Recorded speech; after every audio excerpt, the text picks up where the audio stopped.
Dulci, you can ask that question. Yes, Minister. Yes. Professor, one more additional person who is seated next to me. Yes. Mr. he lost both his wife and daughter, Yasantha and Yasantha, at Shangila. So just want to mention that. One question is, how did Saudi Arabia change their attitude? Because we know that there are many Wahhabis who are being bars in Saudi Arabia. You have asked a very important question, but before I respond to that, let me pay my respects to your friend, yes, Mr. Mayadun, about the loss. I read about it, and it's very sad. I think that loss will remain in his life every day. Dulci is no different. Taslim is no different.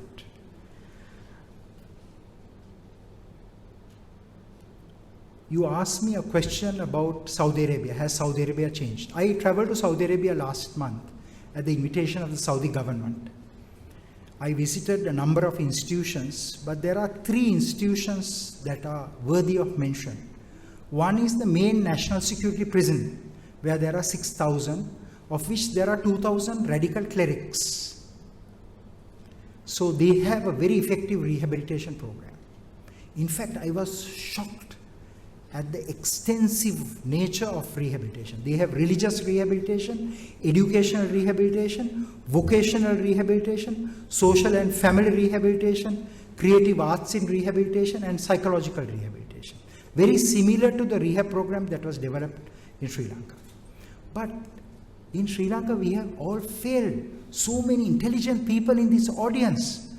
We have not been able to build one because of the conspiracy theory. But those conspiracy theories, I asked them to come and watch this video. If they are still unconvinced, I have 3 hours of video which I have not made public. But I want you to know, I think this is sufficient to know that Zahran was driven by religious extremism. Zahran will never go and do this attack for Gotabaya Rajapaksa or for any Sinhala leader. So I don't think these conspiracy theories have any meaning. If any of you can dispute me, speak to me. Don't get carried away by these conspiracy theories. This is also government failure, lack of public information at the right time. So, when I went to the National Security Prison, I saw the clerics undergoing rehabilitation.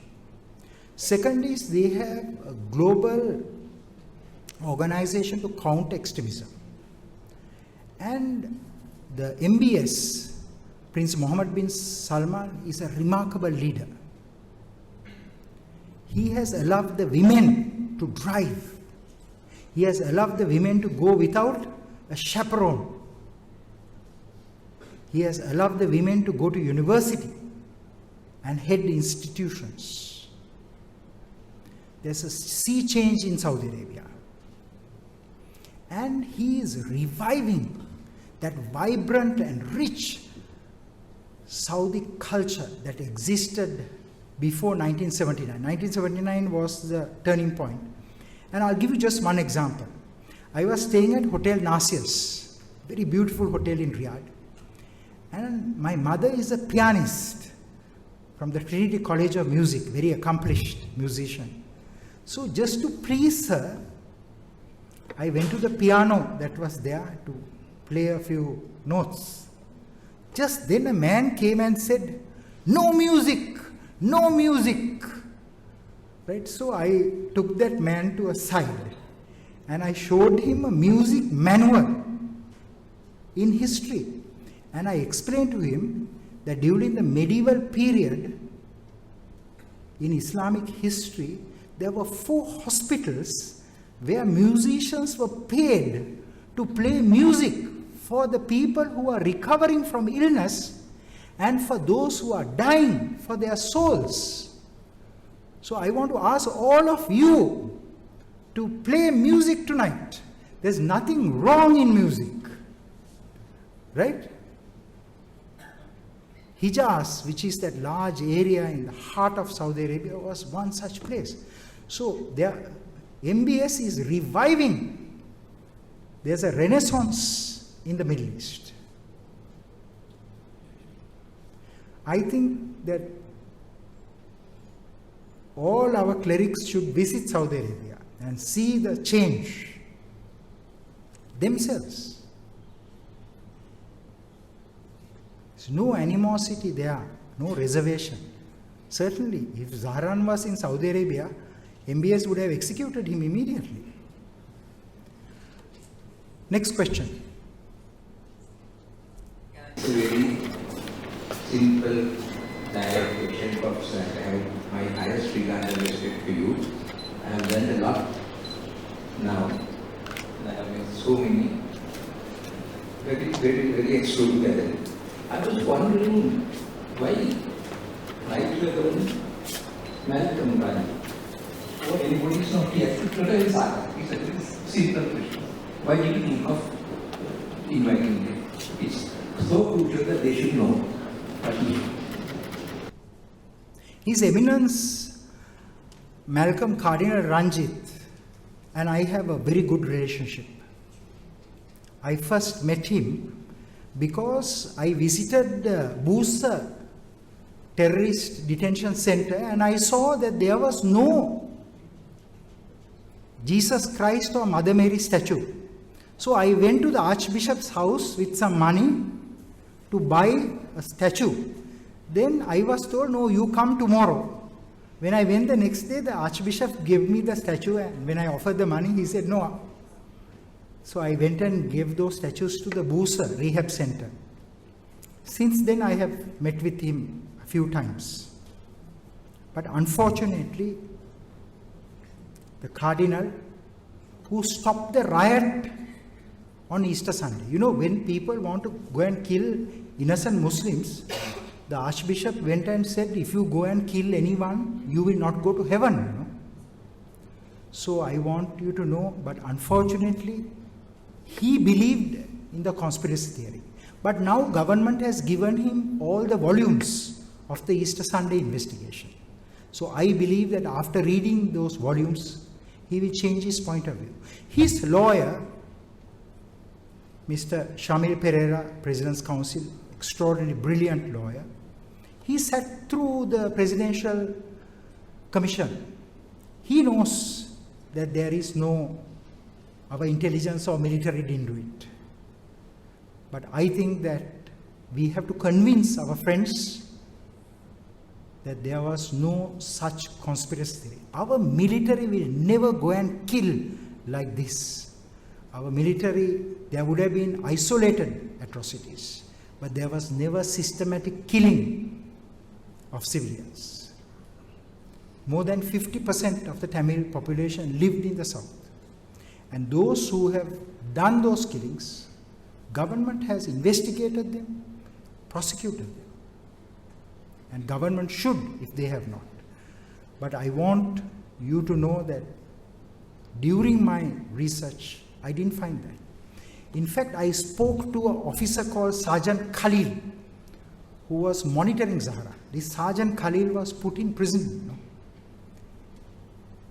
And he explained to me what Zahran was doing. And once he took Zahran, and a general gave him a lecture, General Lal Pereira, told Zahran, you behave yourself, otherwise I'll take action against you.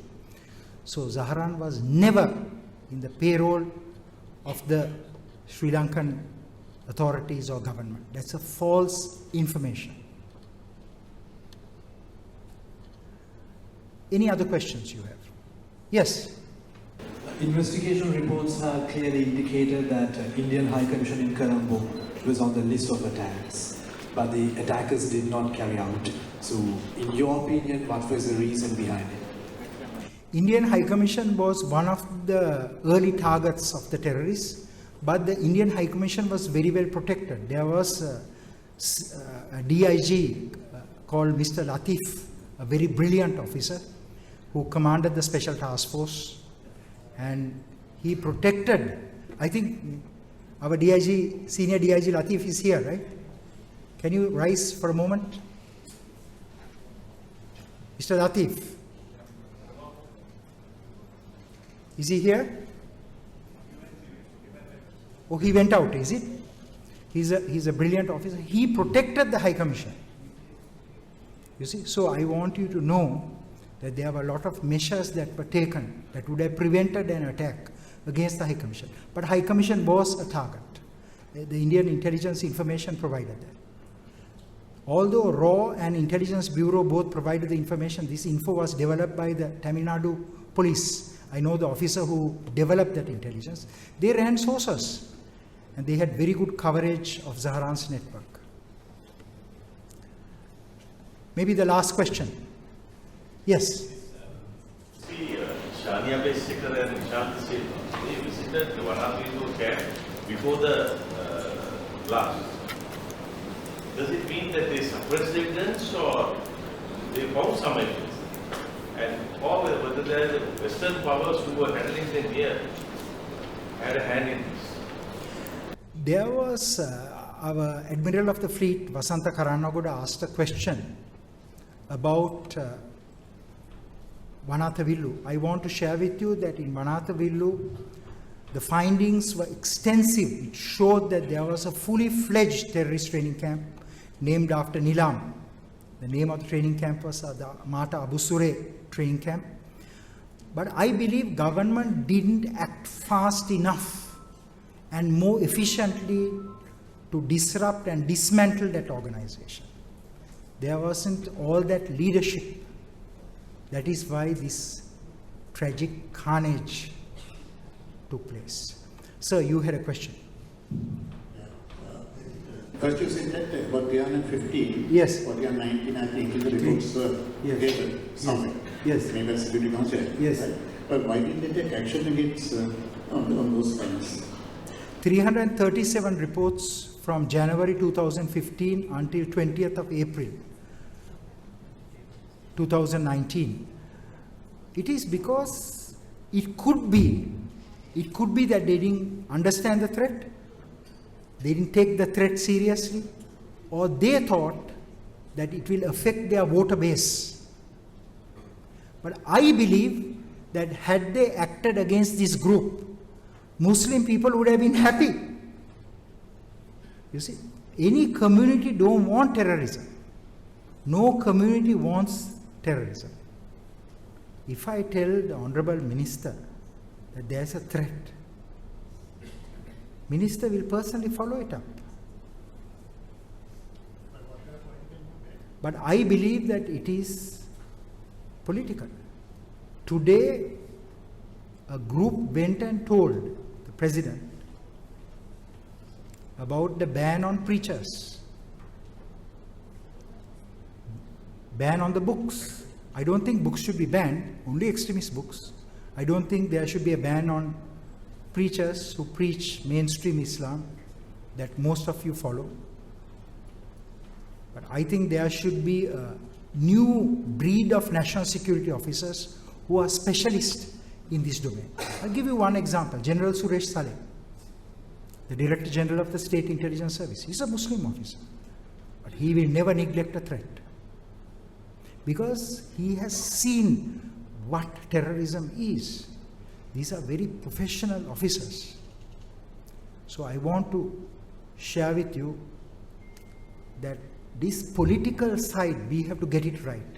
We can't have political leaders who are half-baked.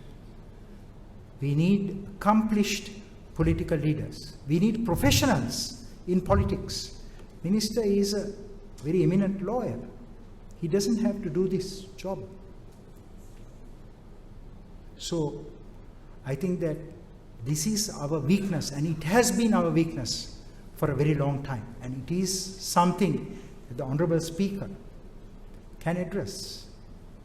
To put a rule that only professionals should join politics. Even to drive a car, you need a license. But to be a politician, you don't need a certificate. Honorable Speaker, am I right?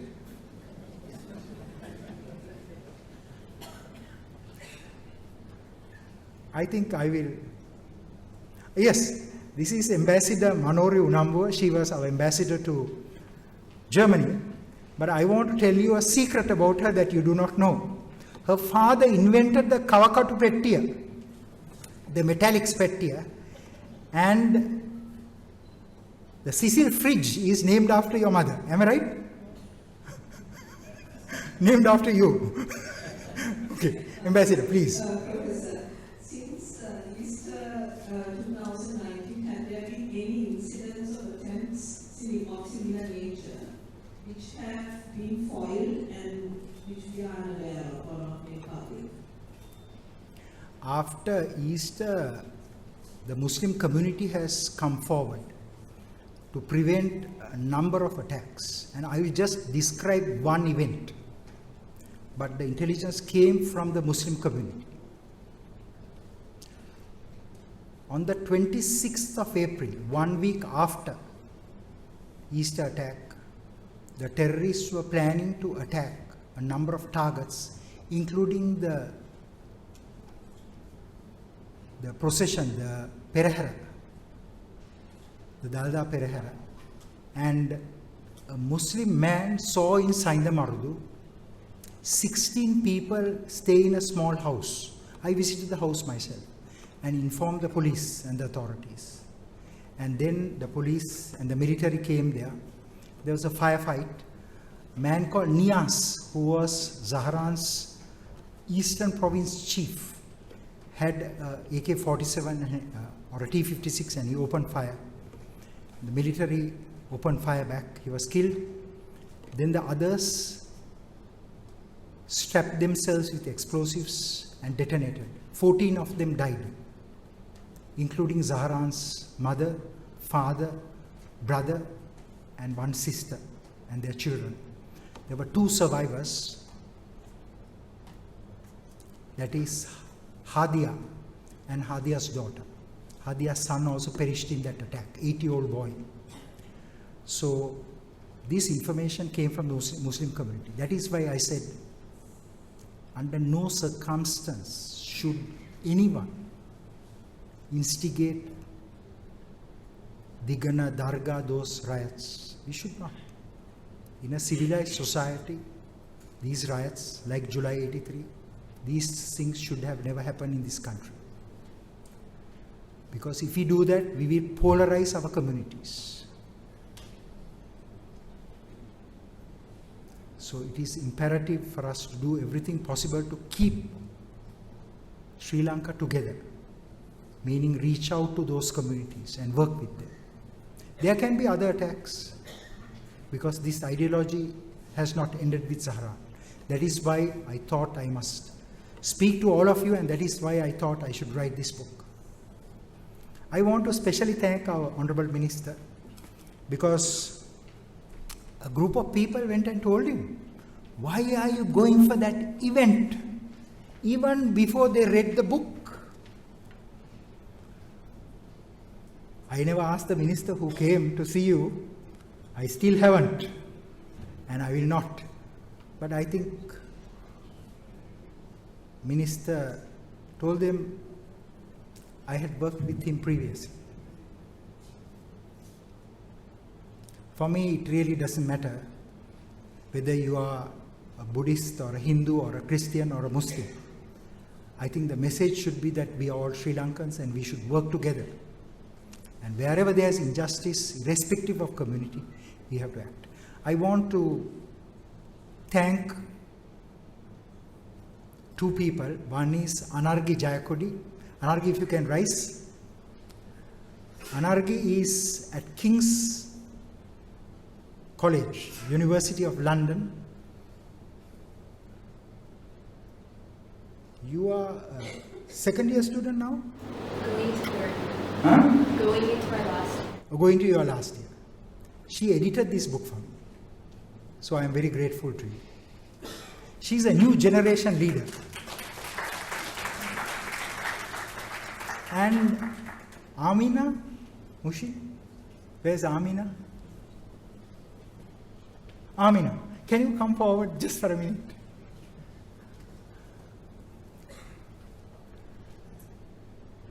Amina is an ambassador of peace, our honorable speaker.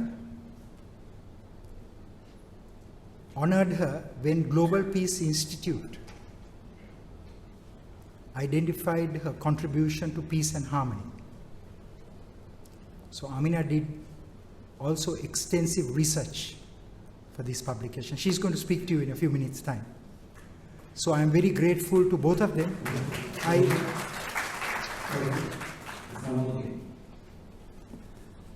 would like to, in one line, it's difficult, for 30 seconds. On the day they said that many people saw this video, and people will think that Zahran was an Islamic cleric model. But many people don't know that he never completed the 7 years of or 9 years of ulama Ali course. So one thing is that.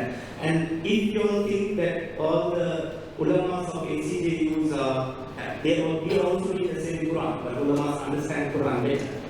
And we think that 8,000-9,000 ulamas who are ACJU are all extremists, then we would have had many attacks. So it's not that. So that point, and regarding the ban, lifting of the ban, you just mentioned Professor Rohan, and there was this Tamil organizations also doing LGBT ban. Their bans also different. So I think we should be balancing everything. I'm against even civil extremism. We all have to raise like our national flag colors. Then we will have better. I agree with you on that. But on what grounds we have to be balanced on whatever we say, because it's like people, even I will be going home with a small fear tonight. Will we have another attack? So why don't we say that will we have another separation of another community asking to divide Sri Lanka, for which they have been fighting for 30 years? Reasons they might know, good or bad. But I would request one thing, that all the ulamas are not terrorists and all the Muslims of Sri Lanka are not terrorists. Thank you. I think the central theme of our presentation today is not to say, never to say that Muslims are terrorists and extremists. I don't think that was conveyed, right? So I think the message that we delivered was that we have to work with communities, and you as a community leader, I want you to play this role. Get a rehab program going. Don't sleep 8 hours. 5 hours is enough for you. Okay. So, remember, we all have to work together in this matter. I have to thank one more person who is not here. That is a colleague of mine called Kavi. Is Kavi here? Kavi is here? Yes? She's there. Kavi, you're a lawyer, right? Yes. And again, another research assistant of mine. So I've trained a very young generation of leaders, including another girl who is in Paris studying in Sorbonne. So this generation failed. I have to tell you the truth. To build peace in Sri Lanka. That's why we had a 30-year war. And this time we had East attack. So the next generation, we should create a generation that is free, that is not burdened with ethnicity or religion, but should think as Sri Lankans.